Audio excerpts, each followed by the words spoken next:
Bismillahirrahmanirrahim. Assalamualaikum warahmatullahi wabarakatuh. Alhamdulillahirabbil alamin. Segala puji bagi Allah Tuhan semesta alam.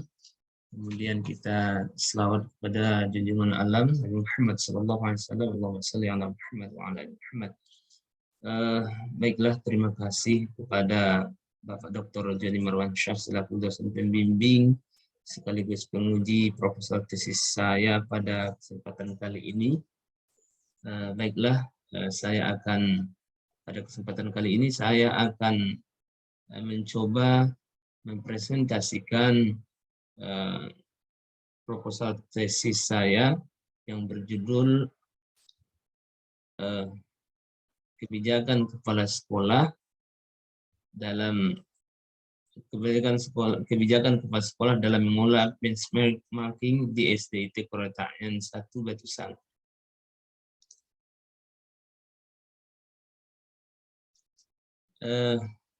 Adapun yang melatar belakangi saya mencoba mengajukan proposal ini adalah yang pertama adalah firman Allah, yarfa'ullahu alladhina amanu minkum yarfa'illahu alladhina amanu minkum walladhina utul ilma darajat wallahu bima ta'maluna khabir. Allah meninggikan derajat orang-orang yang beriman dan juga orang-orang yang berilmu. Itu yang pertama. Yang kedua adalah makna pendidikan. Pendidikan adalah usaha sadar dan bertujuan untuk mengembangkan kualitas manusia. Kemudian selanjutnya yang melatar belakangi mengajukan proposal tesis ini adalah fungsi pendidikan itu sendiri. Fungsi pendidikan nasional adalah mengembangkan kemampuan dan membentuk watak serta peradaban bangsa yang bermartabat dalam rangka mencerdaskan kehidupan bangsa. Kemudian tujuan pendidikan juga yang melatar belakangi secara umum. Tujuan pendidikan adalah membina peserta didik agar menjadi hamba yang suka beribadah taat kepada Allah Subhanahu wa taala. Kemudian makna kepala sekolah ataupun pengertian kepala sekolah adalah suatu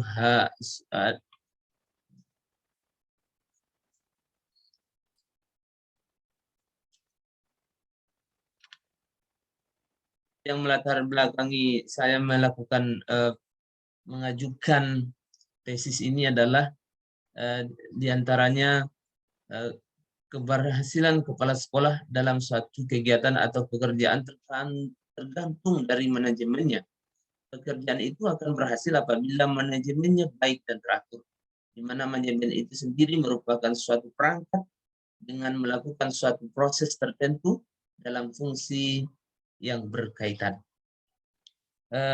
Kemudian mengenai perencanaan kepala sekolah. Kepala sekolah itu harus mempunyai perencanaan agar pendidikan itu bisa sukses. Dalam hadis dan Al-Quran juga sudah dijelaskan betapa pentingnya sebuah perencanaan. Di antaranya adalah ya ayyuhalladzina amanu taqullaha wal tanzur nafsum ma qaddamat lighad. Wahai orang-orang yang beriman, bertakwalah kepada Allah dan hendaklah kamu memikirkan nasib masing-masing, kamu itu memikirkan apa, memperhatikan apa yang telah diperbuatnya untuk bekal hari esok. Kemudian selanjutnya adalah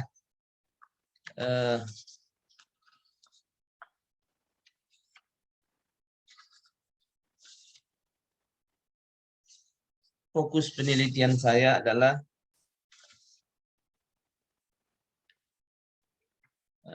sebelum menyampaikan fokus penelitian, adalah SDIT Qurrata'yun 1 Batu Sangkar, salah satu sekolah swasta tingkat dasar yang cukup sukses, baik itu pembinaan karakter, apalagi di bidang akademik. Hal ini yang mendasari saya untuk mencoba mengajukan sebuah proposal yang berjudul Kebijakan Kepala Sekolah dalam mengelola benchmarking di SDIT Qurrata'yun 1 Batu Sangkar. Kemudian fokus penelitiannya adalah berdasarkan uraian tadi, maka yang menjadi fokus saya, fokus peneliti adalah kebijakan kepala sekolah dalam mengelola benchmarking di SDIT Qurrata'yun Batu Sangkar.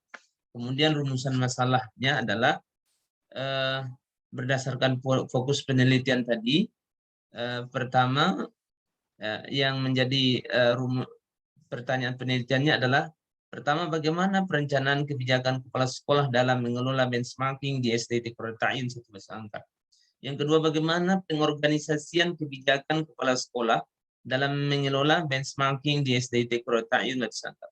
Yang ketiga, bagaimana pelaksanaan kebijakan kepala sekolah dalam mengelola benchmarking di SDIT Qurrata'yun Batu Sangkar. Yang keempat, bagaimana pengawasan kebijakan kepala sekolah dalam mengelola benchmarking di SDIT Qurrata'yun Batu Sangkar. Kemudian yang selanjutnya adalah tujuan penelitian. Yang pertama, untuk mendeskripsikan perencanaan kebijakan kepala sekolah dalam mengelola benchmarking di SDIT Qurrata'yun 1 Batu Sangkar. Yang kedua, untuk mendeskripsikan pengorganisasian kebijakan kepala sekolah dalam mengelola benchmarking di SDIT Qurrata'yun 1 Batu Sangkar. Yang ketiga, untuk mendeskripsikan pelaksanaan kebijakan kepala sekolah dalam mengelola benchmarking di SDIT Qurrata'yun Batu Sangkar. Yang keempat, untuk mendeskripsikan pengawasan kebijakan kepala sekolah dalam mengelola benchmarking di SDIT Qurrata'yun Batu Sangkar. Kemudian selanjutnya adalah manfaat dan luaran penelitian. Pertama, manfaat penelitian ada untuk IAIN Batu Sangkar, dapat dimanfaatkan oleh IAIN Batu Sangkar sebagai sumbangsih pemikiran dan dapat dijadikan bahan kajian lebih mendalam oleh peneliti yang selanjutnya. Kemudian ada manfaat bagi jurusan, bagi lembaga pendidikan SDIT Qurrata'yun Batu Sangkar dan SD lainnya, terutama untuk bagi penulis. Yang selanjutnya luaran. Adapun luaran penelitian ini agar dapat diterbitkan pada jurnal ilmiah sebagai acuan bagi peneliti selanjutnya. Itu harapannya. Kemudian selanjutnya definisi operasional. Yang pertama, definisi manajemen. Manajemen adalah suatu proses perencanaan, pengorganisasian, kepemimpinan, pengendalian, dan pengarahan serta pengawasan dalam mengorganisasi anggota dan mempergunakan seluruh sumber daya organisasi lainnya untuk mencapai tujuan secara efektif dan efisien. Manajemen dapat juga diartikan sebagai proses kegiatan tertentu yang saling berkaitan untuk mencapai tujuan yang telah ditentukan. Selanjutnya, kepala sekolah. Seorang kepala sekolah harus menunjukkan kepemimpinan. Ini merupakan sifat yang harus dimiliki oleh setiap kepala sekolah. Kepala sekolah adalah pemimpin instruksional dari suatu sekolah mereka. Kemudian kebijakan kepala sekolah adalah kemampuan yang dimiliki oleh seorang kepala sekolah dalam merencanakan pengorganisasian, pelaksanaan, dan pengawasan usaha-usaha para anggota organisasi dan pengguna sumber daya organisasi lainnya agar dapat mencapai tujuan organisasi yang telah ditetapkan. Kemudian selanjutnya, benchmarking adalah suatu ukuran kinerja yang dapat tetap berdasarkan rumusan kriteria yang jelas dari suatu lembaga unggulan mengenai suatu kegiatan tertentu. Benchmarking dengan demikian sama artinya dengan tolak ukur. Benchmarking adalah metode untuk mencari dan menerapkan best practice dari lembaga unggulan melalui berbagai tahap aktivitas. Benchmarking yang penulis maksud di sini adalah SDT Qurrata'yun Batu Sangkar bisa bersaing dengan SD lainnya, baik dari segi prestasi akademik maupun non-akademik dalam meningkatkan mutu pendidikan di SDIT Qurrata'yun 1 Batu Sangkar. Kemudian Bapak Doktor yang saya hormati, selanjutnya bab kedua adalah kajian teori. Yang pertama adalah konsep dasar kebijakan. Yang kedua konsep manajemen. Yang ketiga adalah kepala sekolah. Yang keempat adalah benchmarking, pembahasan tentang benchmarking, kajian teori, penelitian yang relevan. Mengenai konsep dasar kebijakan ini, yang akan dibahas itu adalah apa itu pengertian konsep kebijakan, pengertian kebijakan, apa fungsi kebijakan, dan yang ketiga proses kebijakan itu. Kemudian yang kedua pengertian manajemen, fungsi manajemen, dan prinsip manajemen. Selanjutnya yang menjadi kajian teorinya adalah pengertian kepala sekolah, fungsi dan tugas kepala sekolah, kompetensi kepala sekolah, dan kunci sukses kepala sekolah. Kemudian kajian teori berikutnya yang keempat adalah pengertian benchmarking, tujuan dan manfaat benchmarking, jenis-jenis benchmarking. Yang keempat, langkah-langkah benchmarking. Yang kelima, prinsip-prinsip pelaksanaan benchmarking, dan yang terakhir, tahapan proses benchmarking. Dan selanjutnya adalah penelitian yang relevan. Kemudian yang terakhir, metode penelitian.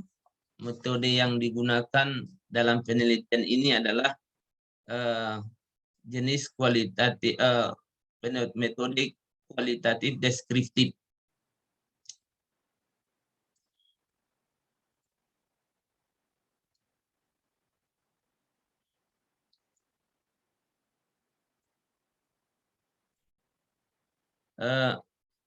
Bahasan yang pertama adalah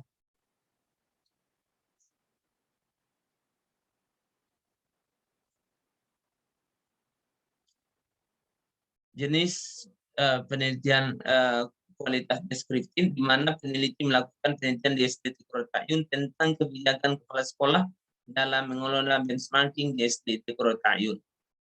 Kemudian penelitian kualitatif adalah metode penelitian yang digunakan untuk meneliti pada kondisi objek yang alamiah, di mana peneliti adalah sebagai instrumen kunci. Teknik pengumpulan data dilakukan secara triangulasi atau gabungan. Analisis data bersifat induktif, dan hasil penelitian kualitatif lebih menekankan makna daripada generalisasi. Kemudian latar dan waktu penelitian, insya Allah akan segera, kalau sudah disetujui, akan dilakukan. Kemudian instrumen penelitian adalah peneliti sendiri yang menjadi instrumen kunci atau utama yang mengumpulkan data berdasarkan kriteria-kriteria yang dipahami.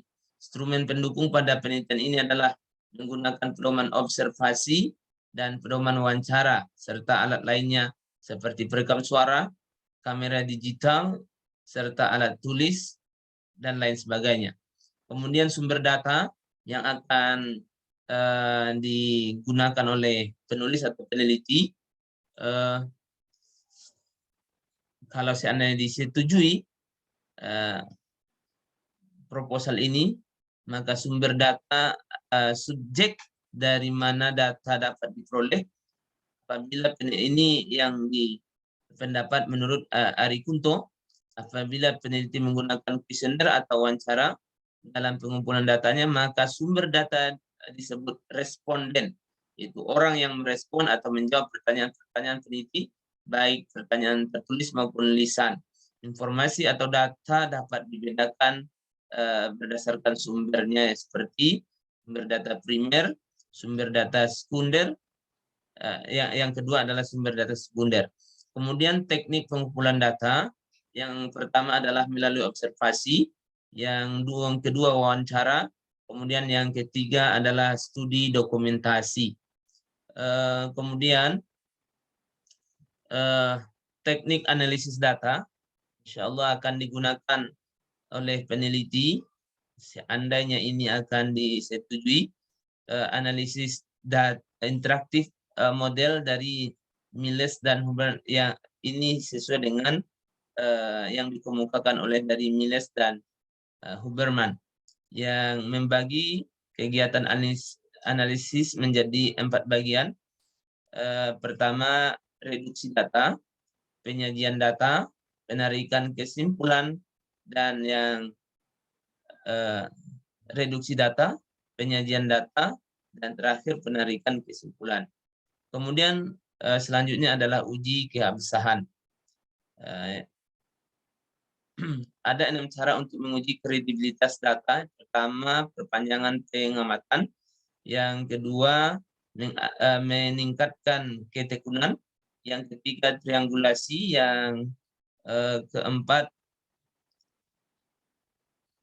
adalah kasus negatif. Yang kelima, menggunakan bahan referensi. Yang keenam, menggunakan member check. Demikian yang bisa saya sampaikan dan yang saya uraikan, yang bisa saya presentasikan pada kesempatan kali ini. Mudah-mudahan ini bisa diterima, walau banyak perbaikan dan masih jauh dari kesempurnaan. Mudah-mudahan ini bisa diterima. Terima kasih. Assalamualaikum warahmatullahi wabarakatuh.